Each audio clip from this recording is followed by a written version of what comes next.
that's the best place to go. Mike, how many coaches from your staff are going to be at your camps? Like if you have a showcase camp and a kid comes to your showcase camp, because I'm sure this is probably pretty similar across the board for all you guys, how many of your coaches are actually going to be there watching kids?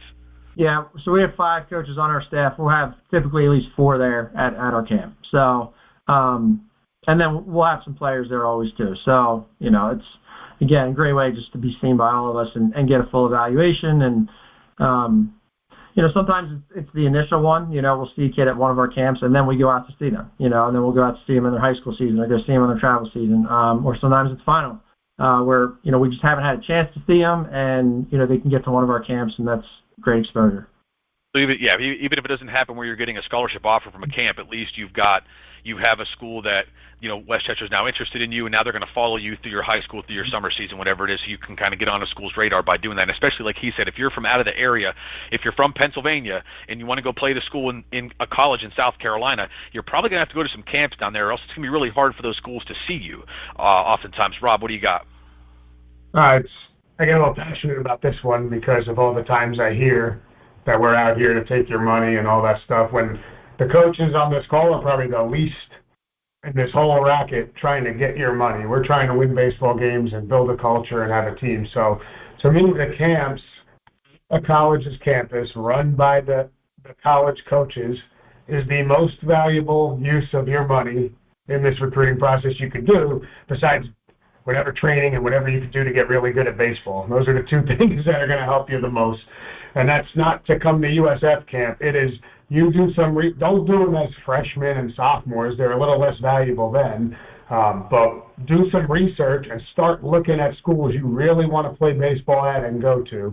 And then out of that, if you got 3 to 5, typically camps cost in the $150 to $250 range when they're at a school's campus. Maybe a little more if you're multi-position or whatever. But to me, you do that 4 or 5 times, that's still under $1,000, and you're now going to visit and play at the places you want to go. And I don't know where you will get a more honest evaluation in front of the people you say you want to play for. And sometimes, in turn, you find out you don't want to play at that school or for those people because of your experience at the camp, or maybe the head coach didn't really pay attention, or maybe there was only one of the 5 members of that staff there. And you might walk away saying, oh man, that stinks. But I still think for $200, you just crossed one off the list of 5. That's why I say make sure you've narrowed your list down and pick the schools.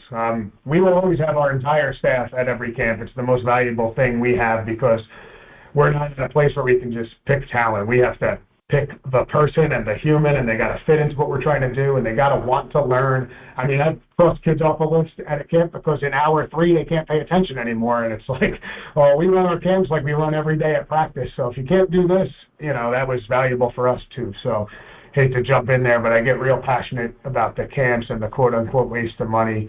If you do it right on your end, that and going to college baseball games and watching the coaches coach and the team, how they act and what they look like and what they're about are the 2 most important things you can find as far as what's going to be a fit for you.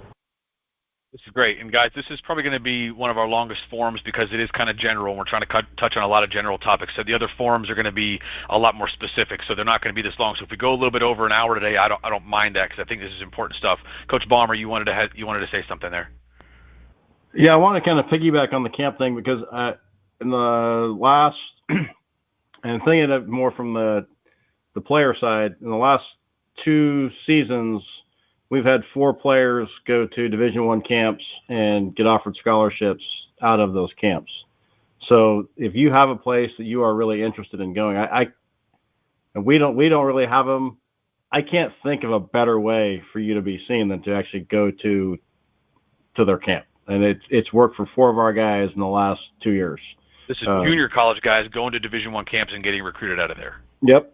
It's their, I think it's a little bit different. They're all pitchers, so it's a little bit different. It's kind of, you go in, you air it out in the bullpen, and, that's about it. Face a few hitters. But I never knew that was really possible to have it happen that fast the way it did the last couple of years.